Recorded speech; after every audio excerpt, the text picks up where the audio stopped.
Attention, please.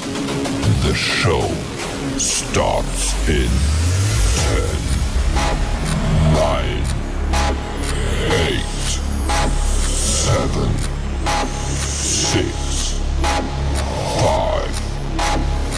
4, 3, 2, 1, go.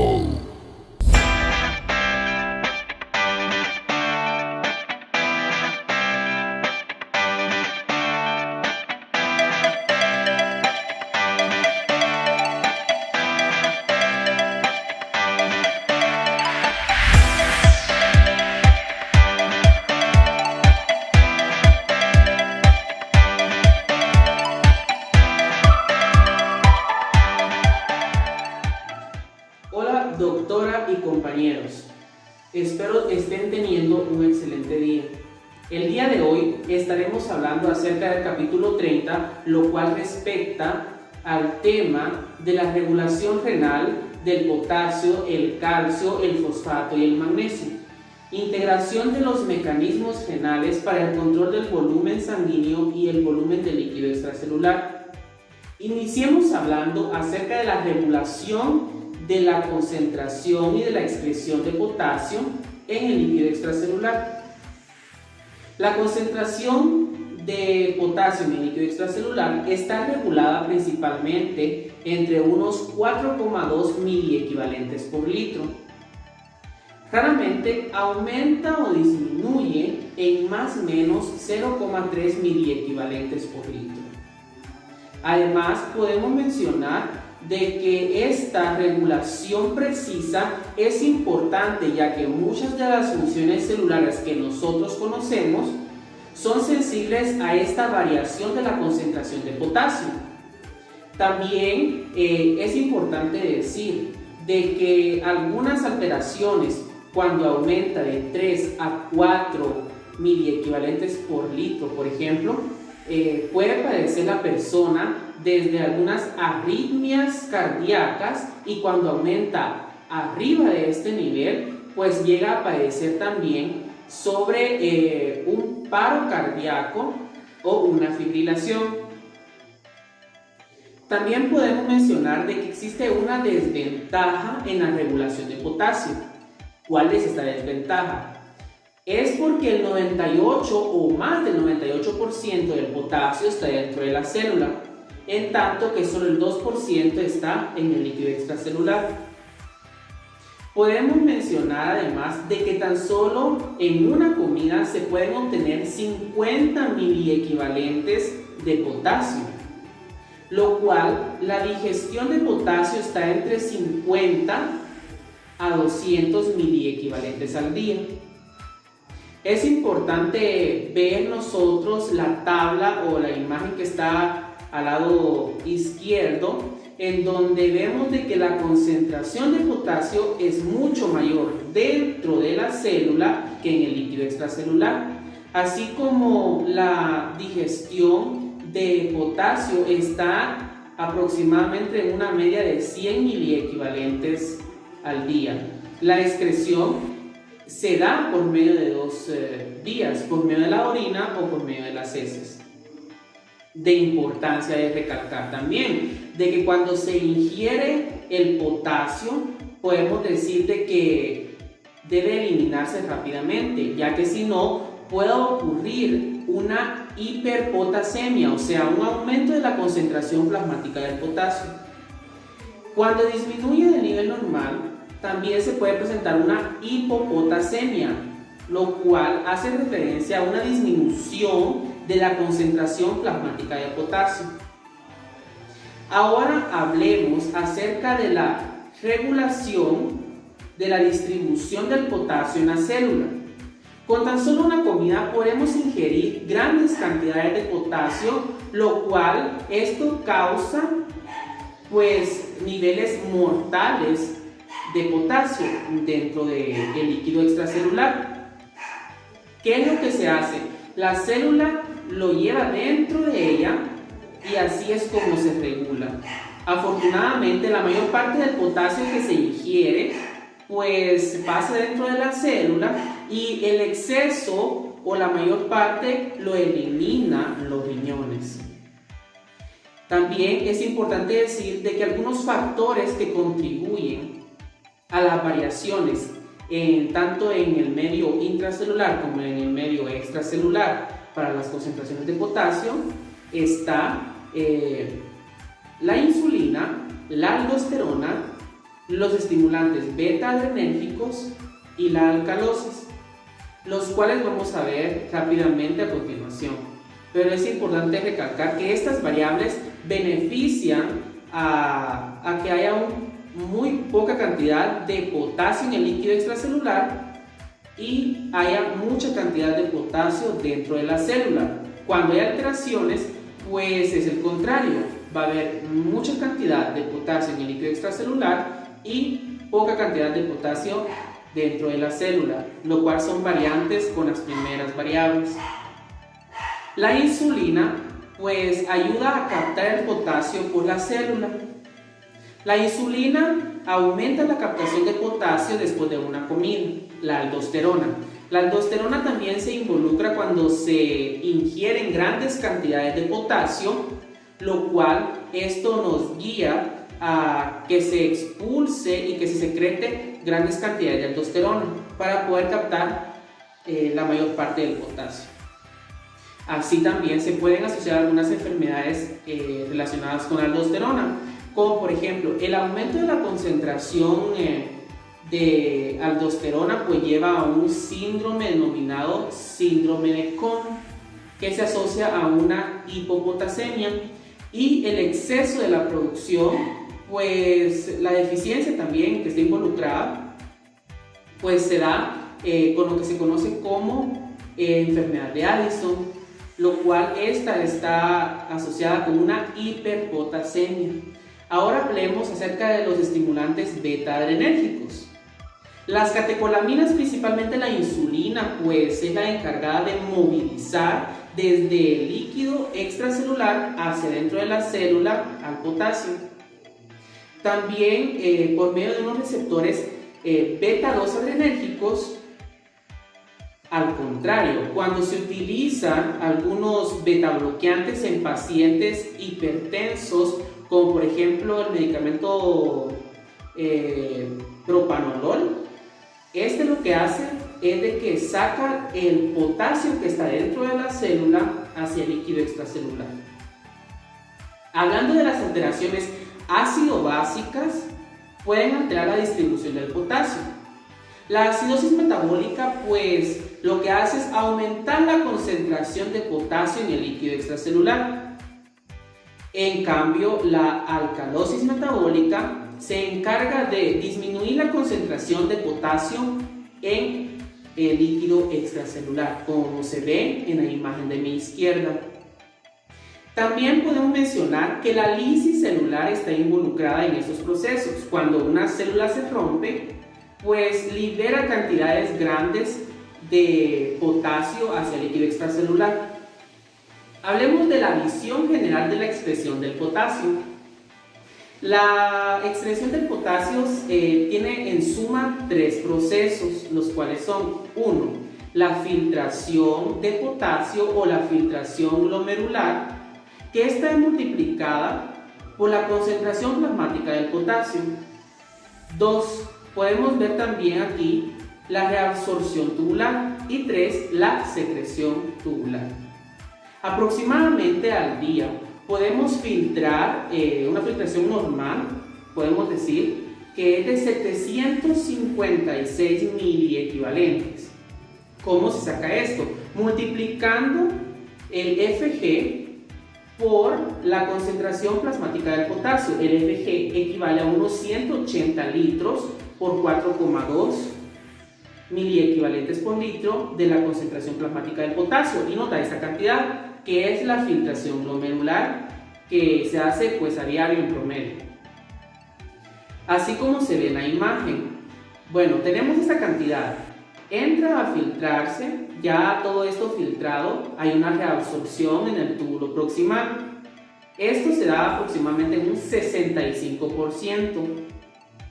En las células de Henle o en las asas de Henle, podemos decir de que principalmente en la porción ascendente y en la porción más gruesa, ahí también va a haber una reabsorción de un 25 a 30%, que aquí es transportado el potasio conjuntamente con el sodio y el cloro. Tan solo el 8% de todo esto llega al túbulo distal. Y un dato muy importante es de que el 12% de toda la filtración glomerular es la que se excreta. La aldosterona estimula la secreción de potasio. La acción de la aldosterona es estimular la reabsorción de los iones sodios en las células principales de la porción final, tanto de túbulos distales como de túbulos colectores.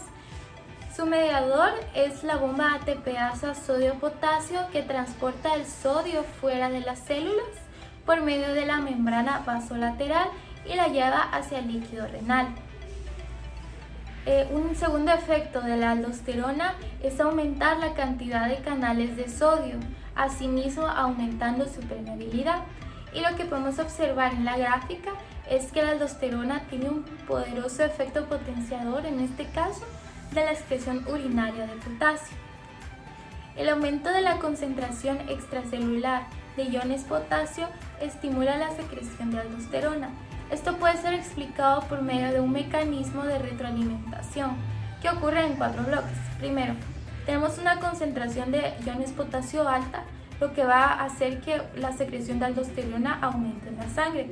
Luego, al tener alta la concentración de aldosterona, va a hacer que aumente la excreción del ion potasio en nuestros riñones. Y al tener una excreción alta del ion potasio, se va a reducir la concentración de potasio en el líquido extracelular, que al final, como último bloque, lo va a llevar hacia sus valores normales. El bloqueo del sistema de retroalimentación de la aldosterona afecta mucho el control de la concentración de potasio. Ocurre en 2 posibles casos. El primero, que no se secrete la aldosterona, como ocurre en personas con la enfermedad de Addison, que reduce el potasio en el líquido extracelular y lo lleva a valores altos, lo cual suele resultar muy peligroso.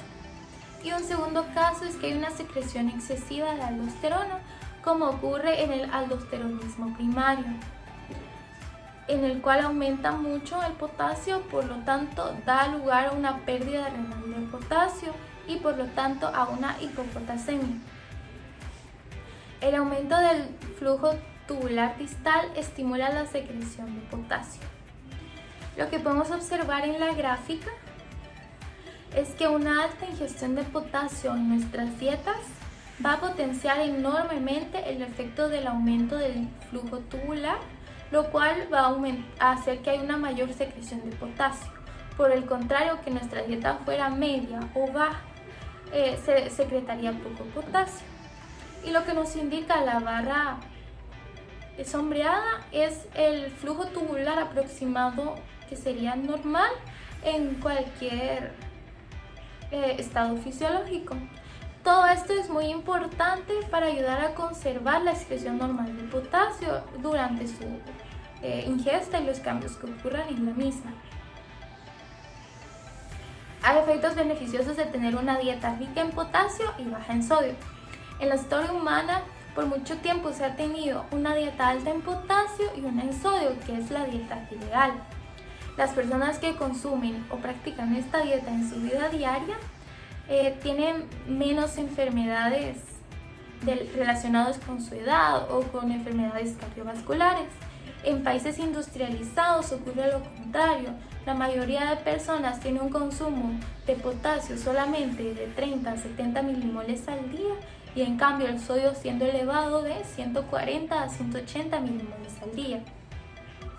Varios estudios clínicos y experimentos muestran que al tener combinada una ingesta alta de sodio y una ingesta baja de potasio, aumenta la probabilidad de tener problemas en nuestra presión arterial, que aumente, de ser hipertensos, de tener enfermedades cardiovasculares y enfermedades renales. Por lo tanto, si una dieta rica en potasio nos va a reducir la presión arterial y va a reducir el riesgo de accidente cerebrovascular de enfermedades arteriales coronarias y de enfermedades renales. El control de la excreción renal de calcio y de la concentración extracelular del ion calcio. Una concentración normal en el líquido extracelular es de 2,4 miliequivalentes por litro. Lo que ocurre en una hipocalcemia es que la concentración del ion calcio se reduce, lo cual genera una excitabilidad de las células nerviosas y musculares que hace que aumente mucho, y esto puede causar una tetania hipocalcémica. Por el contrario, tenemos un efecto contrario en una hipercalcemia, y esto nos puede generar una arritmia cardíaca. El 50% del calcio se encuentra ionizado en el cuerpo y un 40% se encuentra unido a proteínas. El medio de excreción del calcio es por medio de las heces. La ingesta normal diaria de una persona es de 1000 miligramos al día y una excreción habitual de 900 miligramos al día. Muchas veces la excreción puede superar la ingesta. El almacenamiento es de 99% en huesos y solo un 1% se encuentra almacenado en el líquido extracelular. Uno de los reguladores más importantes de la captación y liberación de calcio es la hormona paratiroidea. Tiene 3 efectos principales: estimular la reabsorción ósea, estimular la activación de la vitamina D y un aumento directo de reabsorción de calcio en el túbulo renal. El control de la excreción de calcio en los riñones ocurre que el calcio se filtra y se reabsorbe en los riñones, pero no se secreta. Por lo tanto, debemos usar la siguiente fórmula, que sería: la excreción renal de calcio va a ser igual al calcio filtrado menos el calcio reabsorbido. Un 60% de este calcio, solo este se puede filtrar en el glomérulo, solo el 60%. Un 99% se va a reabsorber en los túbulos, un 1% se va a excretar, un 65% se va a reabsorber en el túbulo proximal, del 25 al 30% se reabsorbe en el asa de Henle y de un 4 a un 9% se va a reabsorber en los túbulos distal y colectores. Lo que ocurre en la reabsorción de calcio en el túbulo proximal es que el calcio es disuelto en agua y este se transporta en el líquido reabsorbido cuando circula. La reabsorción de calcio distal y el asa de Henle es que en el asa de Henle la reabsorción está limitada por la rama ascendente gruesa. Y hay varios factores que regulan la reabsorción de calcio tubular. Unos disminuyen la excreción de calcio, como lo es un aumento de la hormona paratiroidea, un bajo volumen de líquido extracelular, baja presión arterial, mucho fosfato plasmático, una alcalosis metabólica y la vitamina D3. Por el contrario, lo que va a causar una alta excreción de calcio va a hacer que disminuya la acción de la hormona paratiroidea, que haya un alto volumen de líquido extracelular, que haya una alta presión arterial, que haya bajo fosfato plasmático y, por el contrario del anterior, que haya una acidosis en vez de una alcalosis metabólica.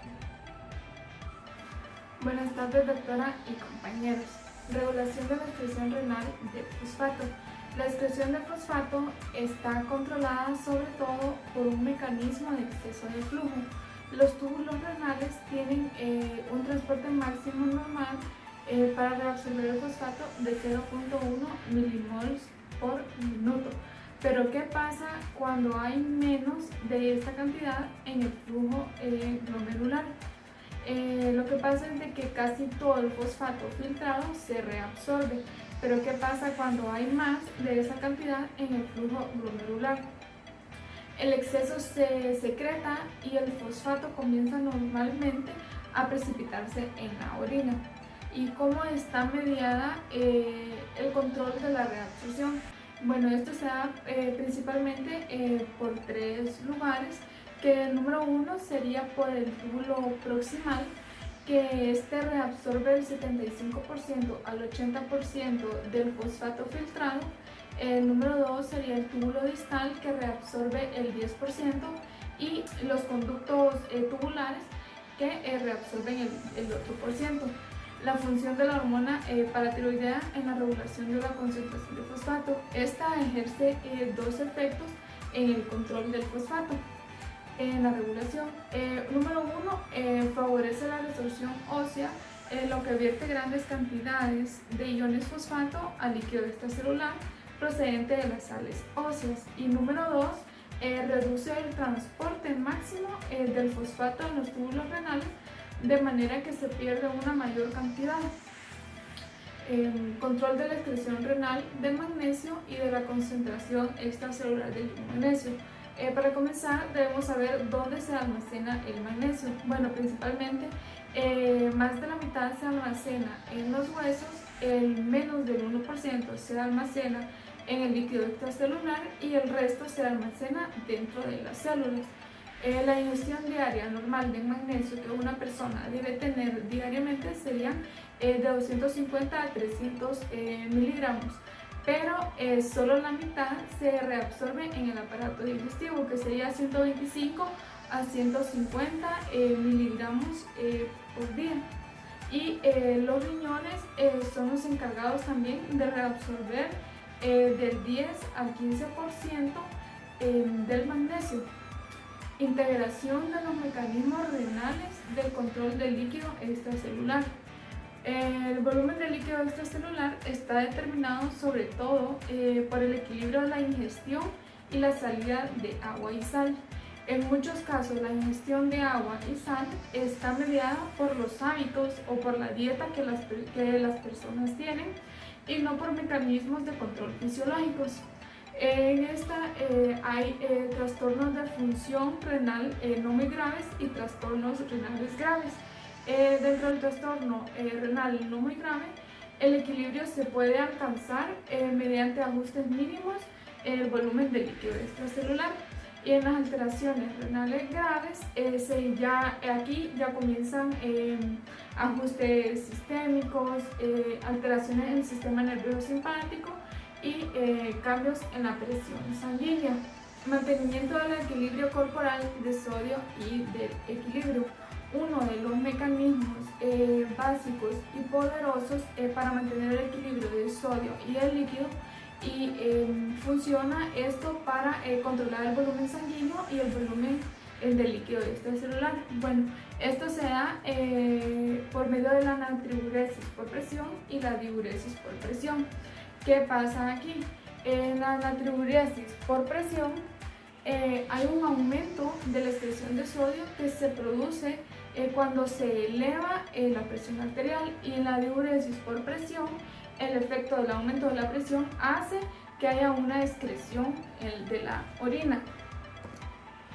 En esta imagen observamos un mecanismo básico de retroalimentación renal del líquido corporal para controlar el volumen sanguíneo.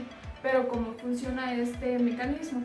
Cuando hay una acumulación de líquido en el organismo, aumenta el volumen de líquido extracelular y por lo tanto aumenta el volumen sanguíneo, la presión de llenado circulatorio, y una vez aumentado esto también hace que el retorno venoso aumente de la misma manera, aumentando el gasto cardíaco y finalmente la presión arterial. También aquí hay una resistencia periférica total debido al aumento, ¿verdad?, de todo el líquido que hay. Entonces, este mecanismo ayuda a mantener el equilibrio del líquido y minimizar los cambios en el volumen sanguíneo, en el volumen del líquido extracelular y de la presión arterial. Pero ¿para qué funciona esto? Funciona para impedir una acumulación continua de agua y sal en el organismo, lo que hace que haya una mayor excreción del líquido que se acumuló. Entonces, de esta manera obtenemos una regulación por retroalimentación en nuestro organismo y no hay una acumulación en caso de que sea grave. Ahora vamos a ver la distribución del líquido extracelular entre el espacio intersticial y el sistema vascular. Nuestro cuerpo distribuye el líquido en el líquido extracelular, es decir, distribuye el líquido entre el espacio intersticial y también entre el sistema vascular. Pero ¿qué sucede cuando ciertos factores encargados del equilibrio pueden verse afectados? Van a aparecer ciertas patologías. ¿Y cuáles son estos factores? Podemos encontrar un aumento de la presión hidrostática capilar, asimismo también la reducción de la presión coloidosmática plasmática, un aumento de la permeabilidad de los capilares y por último encontramos el factor de la obstrucción de los vasos linfáticos. Estos factores, al verse afectados, terminarán asimismo alterando la distribución normal del líquido en nuestro cuerpo y se van a presentar un estado de edema. Cuando en nuestro cuerpo se acumula de un 20 a un 30% más de líquido en nuestra sangre, este líquido ya no puede permanecer allí porque varía mucho su composición. Entonces lo que hace nuestro cuerpo es que lo envía hacia otro lugar. En este caso lo envía hacia el espacio intersticial. Esto es importante porque tiene repercusiones. Una de estas repercusiones es de que se van a generar distensiones. Nuestro espacio intersticial nos sirve como un reservorio en el cual puede haber de 10 a 30 litros de líquido. Esto es bastante importante para nuestro cuerpo porque sin este reservorio pudiera haber una sobrecarga de líquido, lo cual pudiera producir un edema pulmonar y una insuficiencia cardíaca. También es importante recordar de que nuestro sistema nervioso simpático puede alterar la excreción renal y la excreción de agua, así como también puede ayudar a regular el líquido extracelular. Un ejemplo de eso lo podemos tener en una reducción del volumen sanguíneo debido a una hemorragia. Esto lo que va a provocar es que en los vasos sanguíneos pulmonares y en otras regiones torácicas de presiones bajas se va a ver reducida dicha presión. Esto lo que hace es de que exista un efecto inverso entre la actividad simpática renal y la excreción de sodio y la excreción de agua, debido a que si la actividad simpática renal se ve aumentada, la excreción de sodio y la excreción de agua se van a ver reducidas.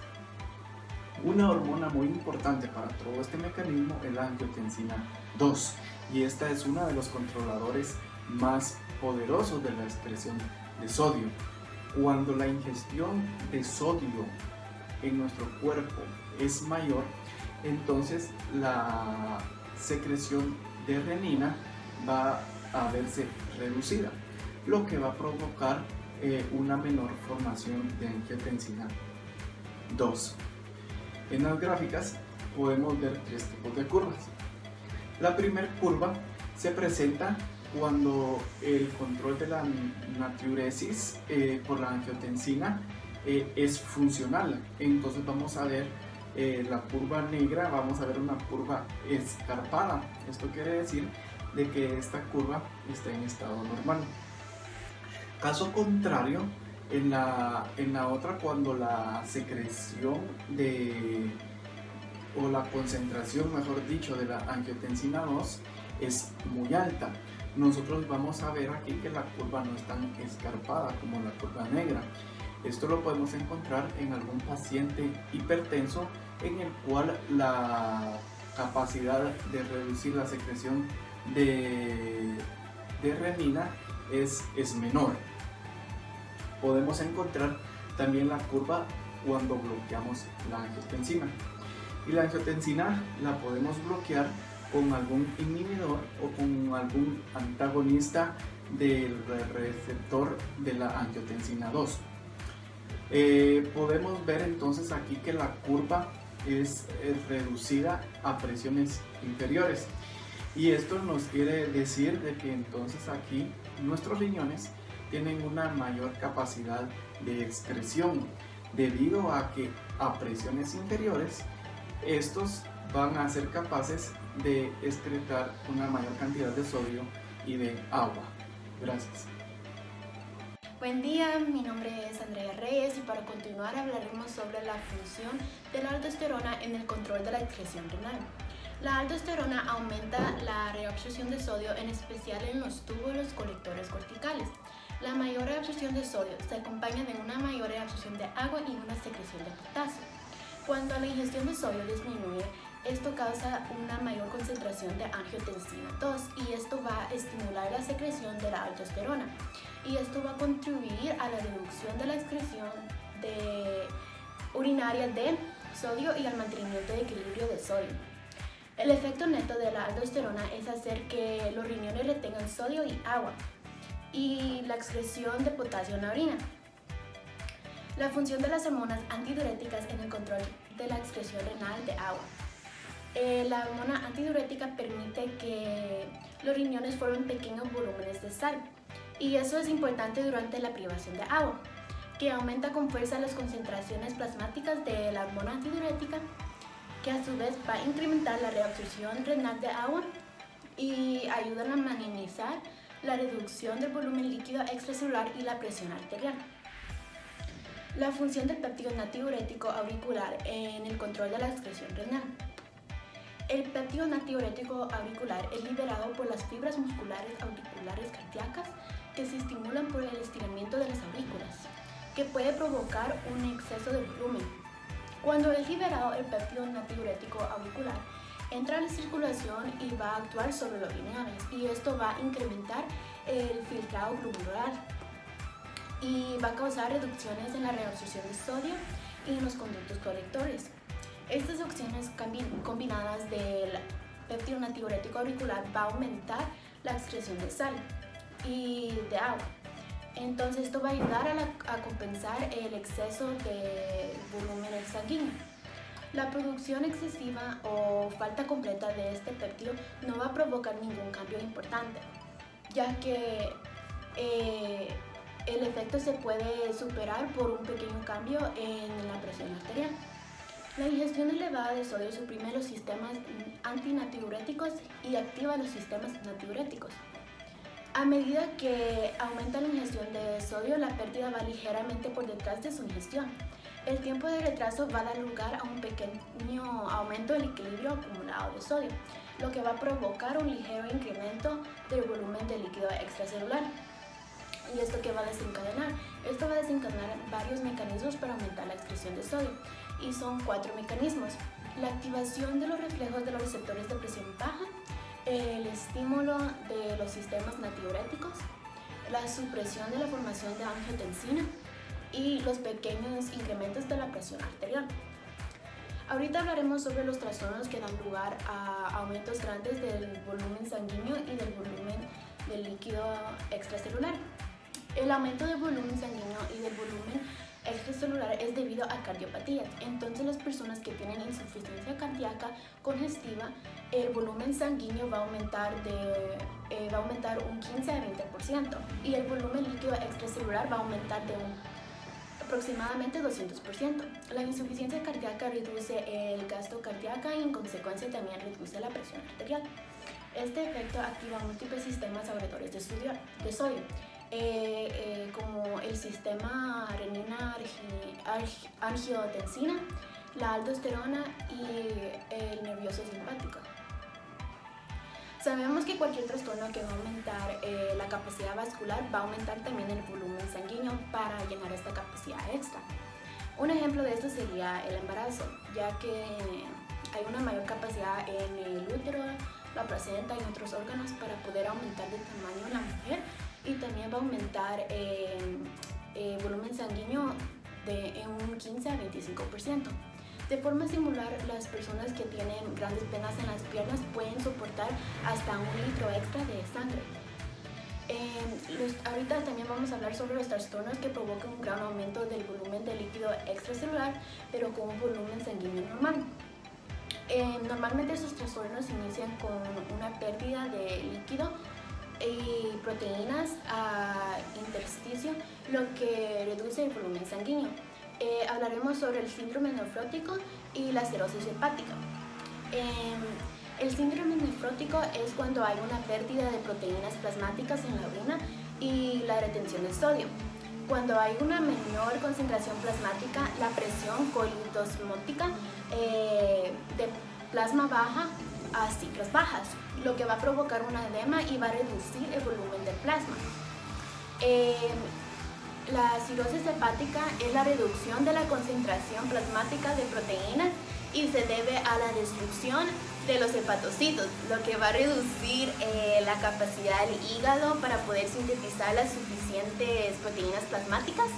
Y la cirrosis también se acompaña de un tejido fibroso que va a impedir el flujo de sangre portal a través del tejido del hígado, que va a causar un flujo de líquido y estas proteínas hacia la cavidad peritoneal, y esto va a dar una ascitis. Entonces, para finalizar, queremos agradecerles por su atención y esperamos que hayan comprendido mucho sobre este tema, y muchas gracias.